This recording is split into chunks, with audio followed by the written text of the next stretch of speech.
The hills are alive with the sound of hill sounds. You know, that noise that hills sometimes make.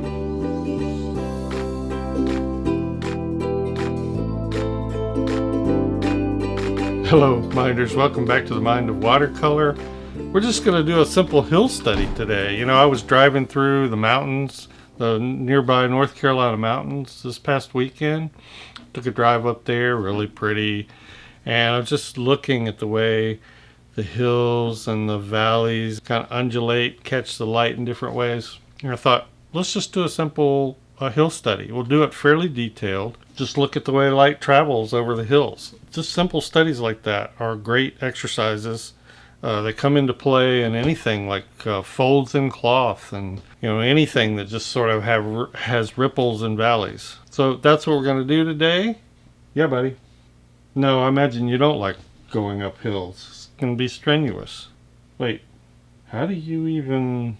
No, I'm not making fun of you. I know it can be traumatic if you roll all the way back down. Anyway, into the hills. All right, well, we're going to jump into this, and I'll show you what I'm looking at and what I'm talking about when it comes to hills and rolling hills. You'll find lots of pictures. This is on a particular site called unsplash.com, which is a royalty-free photo site.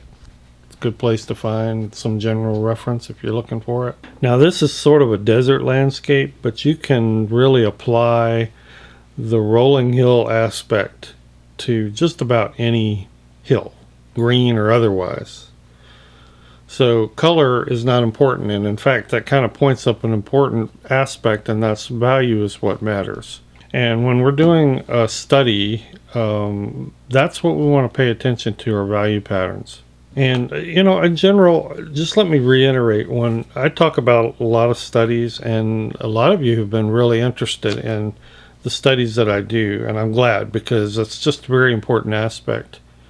And when I talk about them, I am isolating subjects and what are potentially issues. If I have a question in my mind, or a problem in my mind, or just an aspect of something that I want to explore, I'm going to do a study. It's much more efficient than just trying to paint paintings, full-size, complete paintings over and over and over and over again. Because going through an entire painting, you may continue to make the same mistakes over and over again, rather than isolating where you're having problems. And if you don't like the way your hills, if you got some rolling hills, and it may just be a little piece of one in the background, and that's fine. If you're having trouble with those, if you're having trouble with a tree, if you're having trouble with certain leaves or the way light hits leaves, no matter what it is, isolate those things and practice them.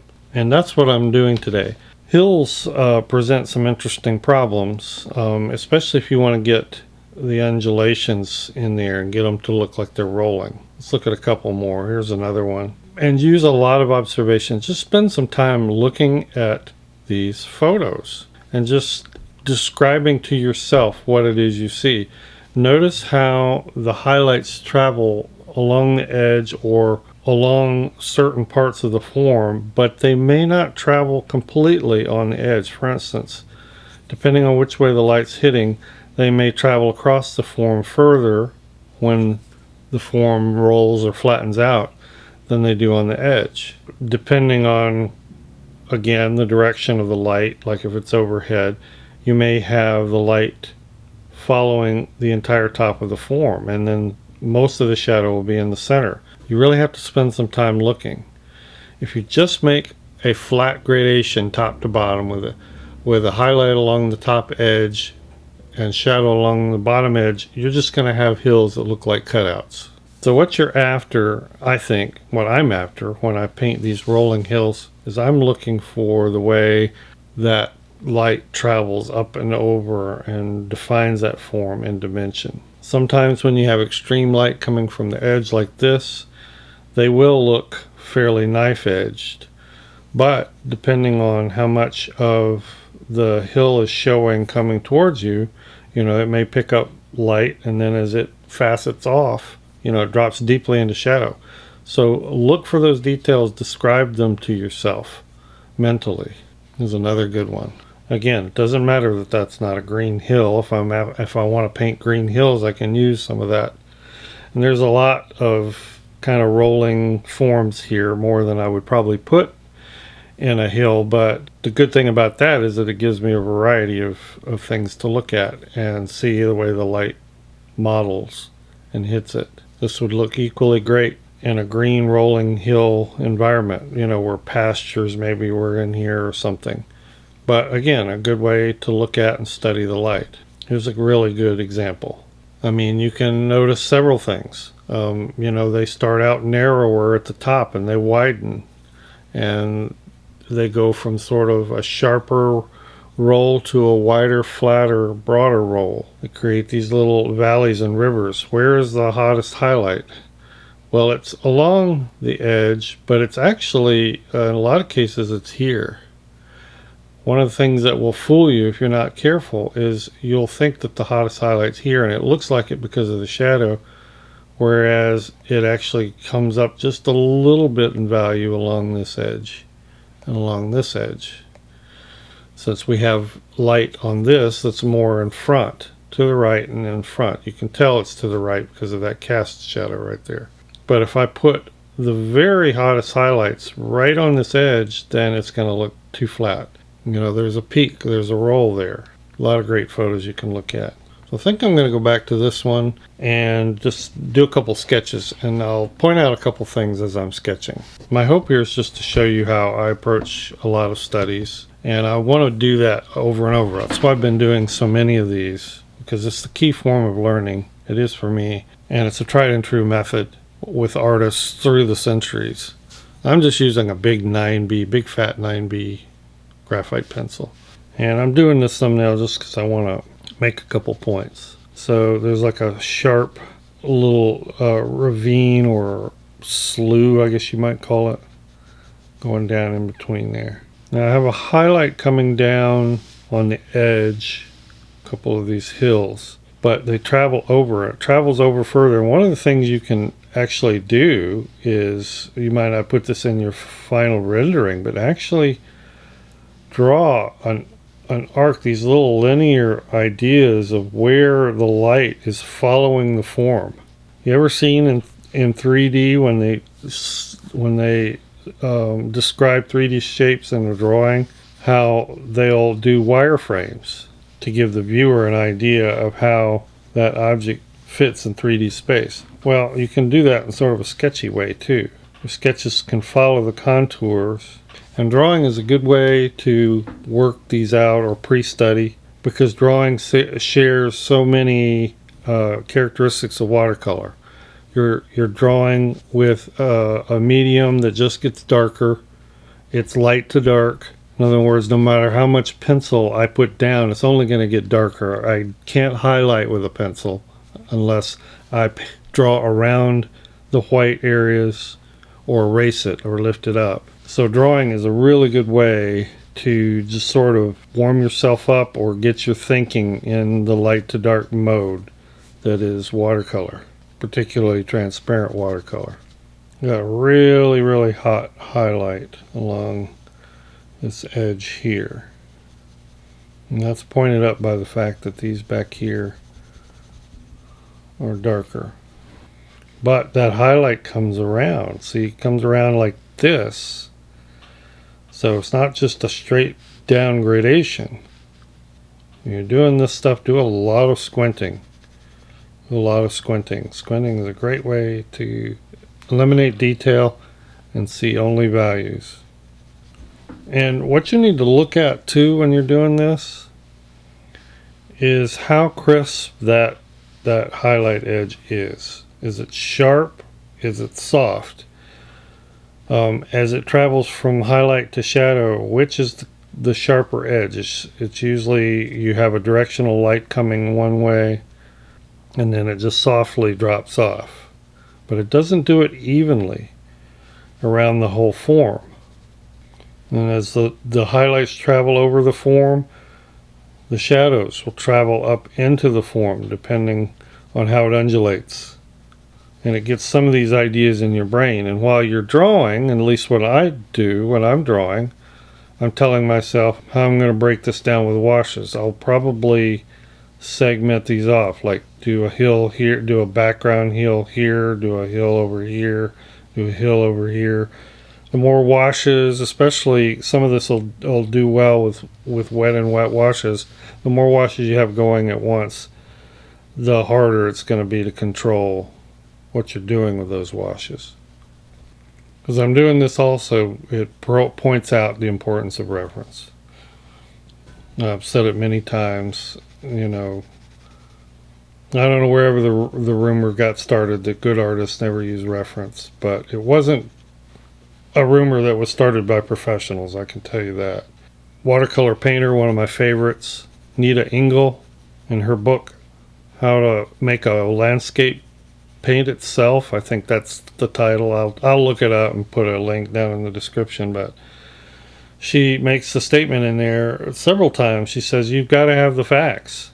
You've got to have the facts, and that just means you got to know what a hill looks like, what the light hitting a hill looks like, what anything looks like, anything you might want to paint or draw.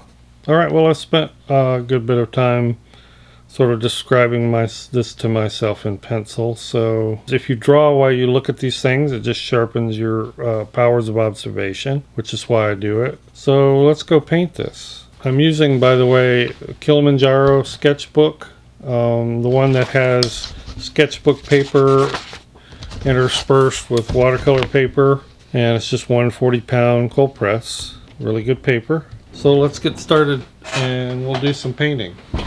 I am going to paint this green, but it's going to be a very muted, almost muddy greens. It's gray greens, if you will. I'm not concerned with color here as so much as I am with forms and value. So in this exercise, the color is not important. I'm using a number 14 Da Vinci Cosmo Top Spin oval wash. And the reason is because it will get broad washes and has a detail point. And I can probably do this entire painting with this brush. It's just a wide variety of strokes you can get with an oval wash. And there's not enough detail to warrant, you know, something smaller. So as I mentioned while I was sketching, I'm just gonna do this a piece at a time. And I'm probably gonna do a lot of modeling in wet. Now I've got about a 45-degree angle roughly. I do a lot of shooting of my videos on that angle because it's just advantageous to the camera, but it's also a good angle to look at, you know, for my eye, my head, my neck position, I guess you might say. But in an angle like that, the water all runs down to the bottom. So if you want to keep shape like this wet so you can do a lot of charging in, you have to keep the whole shape wet, because it'll tend to dry out towards the top quicker. So keep that in mind as you try these, and if you do a lot of charging. Charging is just dabbing in heavy or concentrated pigment into an already wet area, and it goes psh, that's charging in. Again, I am not concerned much with color. I'm going with a very muddy gray green. Charging in is a great way to add these soft shadows.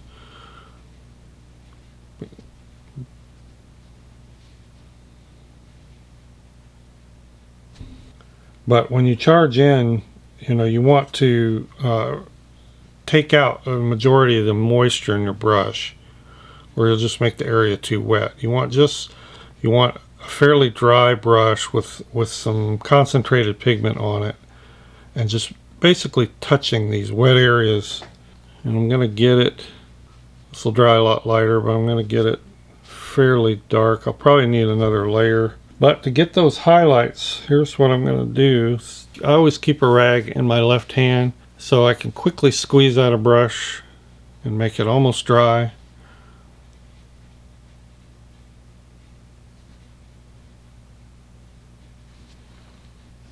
Alright, that looks pretty good. I've got some highlights there. They're doing kind of what I want them to. And while that's drying, I'm going to put in this foreground hill, starting with my lightest value. I could pre-wet this just with clean water if I wanted to. Might be a good idea. But this is light enough. I don't think this is going to be any darker than what I'm thinking my lightest value would be. So again, I'm going back because this area over here just soaked that water right up. And it's starting to dry, and it's going to dry on this top edge very quickly.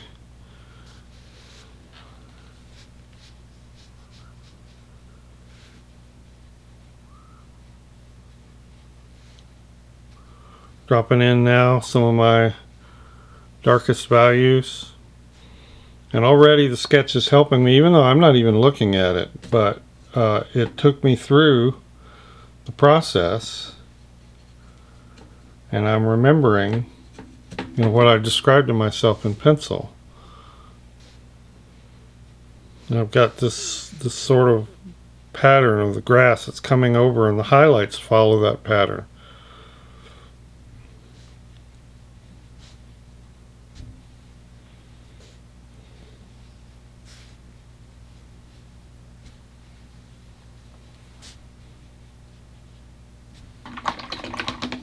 That's a pretty good soft value pattern there for the deeps. I'm going to squeeze my brush out and pull up where some of these highlights travel over. When I say pull up, again, I'm just squeezing out so my brush is nearly dry and just touching it to the wet surface. And it lifts. Essentially what you're doing is painting with the white of the paper. You get pigment in your paper, in your brush pretty quickly, then you have to keep washing it out, so keep that in mind. And you can even, you have to be careful of this technique, but you can even put a little bit of clear water in there and create a little bit of background. Get the moisture to push the paint back a bit. But if you've never done that, that's something you'll want to practice first.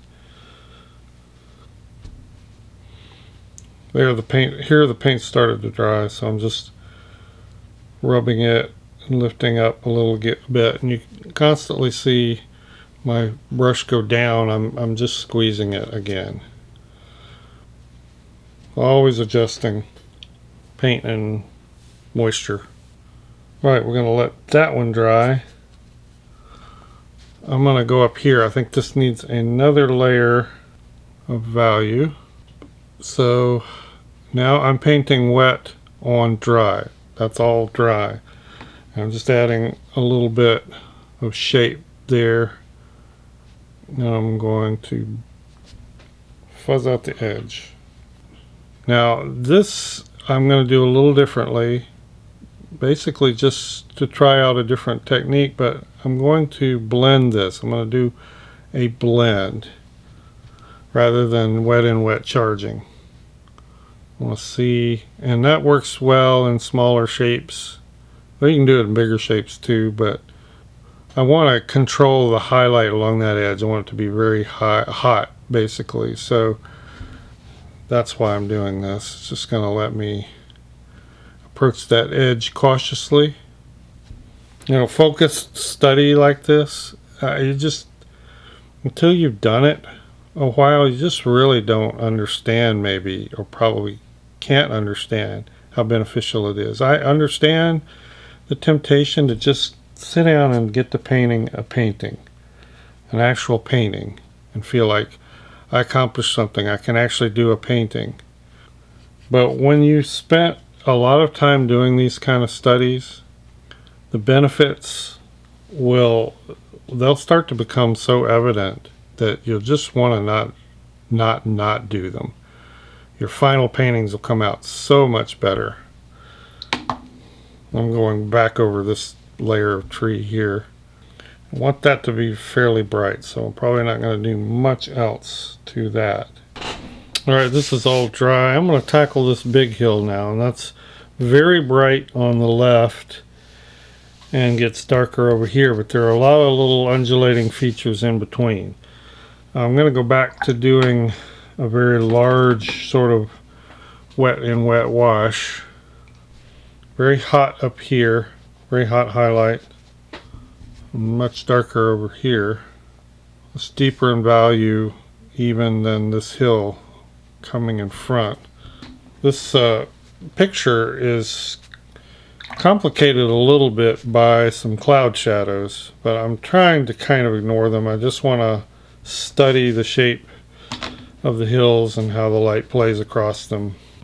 That's my main goal. And again, oh, it's dry. This paper's drying out very fast. It's a warm day here, and back in my studio here it's warm, so I want to keep this all wet. It's like your first layer of water and paint is sort of a primer. It soaks in quickly, and it just gets the paper primed, basically. Then when you go back and add more water, it sort of sits on top a little better. Eventually it soaks in, but so now while it's wet, and I'm just dabbing in some little wet and wet charging just to describe some of the dark spots. This top edge drying out very quick. The bottom edge really has too much water, and I'll have to it's difficult to do this in one go, one application. You can really only just kind of start the modeling process, but wet and wet is just a good way to get soft modeling, soft blending in edges as a base.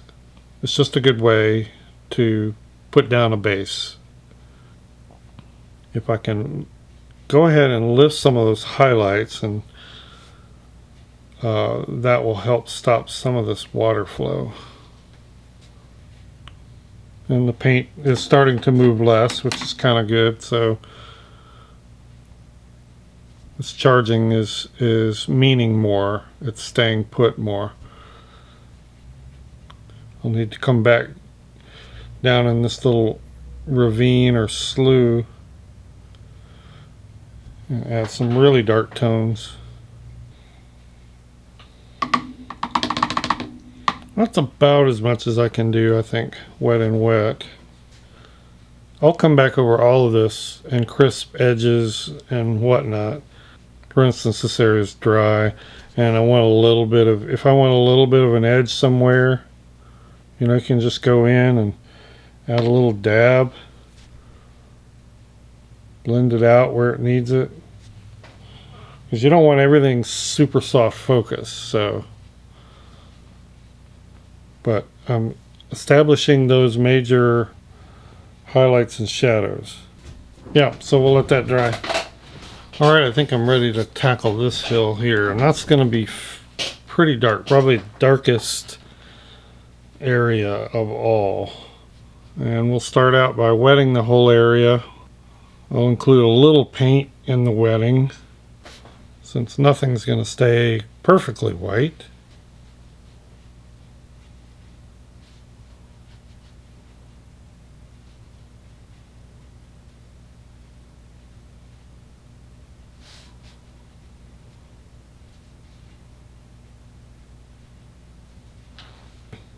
And this hill adds some nice drama to the whole thing. So I like that. So nice, neat, almost a linear highlight coming along a ridge here. I wanted to get that in there. I need to almost create kind of a backwash to make that work. Controlled backwash. Yeah, that's what I'm looking for. Alright, let's let that dry. We'll come back and do our final touch-ups. Well, and I think before I go back and do the touch-ups, I'll just pop in a sky.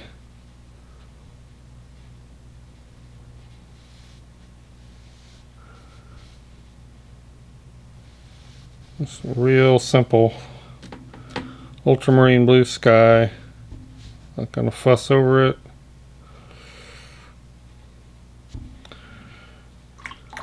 Paint it a little blue and then bleed out the bottom edge. It's like probably the simplest, easiest sky you can paint.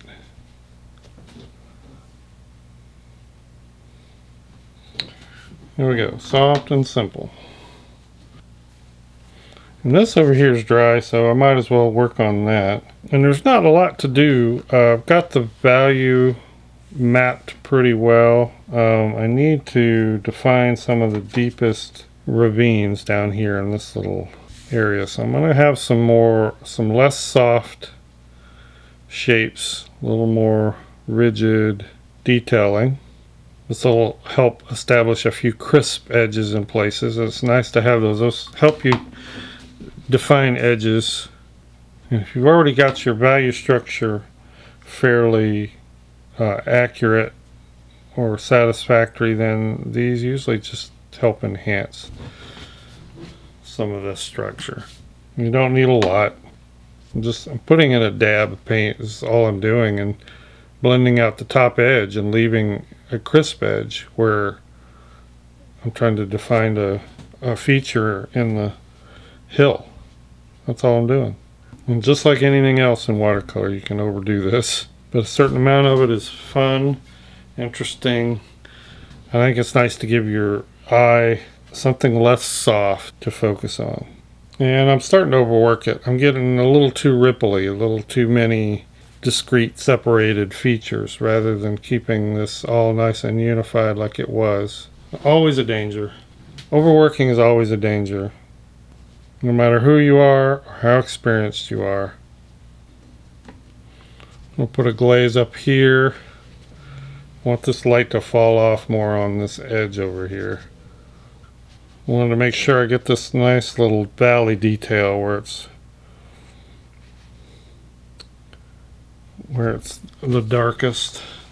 That's a nice little dark shock of contrast. Well, this is dry, but I'm just going to do a little bit of very subtle lifting. And that's just taking the brush, rubbing and loosening up the paint, drying out the brush, squeezing it out, and going back and lifting up what you loosened. It's a technique that can get out of hand very quickly. It's probably one of the biggest ways in which you can overwork a painting is you just overlift, because when you do a lot of lifting it just looks like it's been lifted. If you do too much of it, it just looks like it's been scrubbed and not as fresh, just doesn't look as crisp and fresh. A little of it works, and I'm probably getting carried away with details here, but you know, as a background with some other feature representing the center of interest, this would be more than enough detail.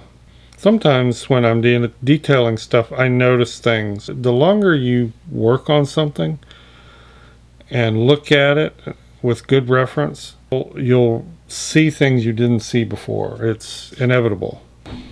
All right, well, here's a little bit of a closer up look, and I think I'm done with that for a study.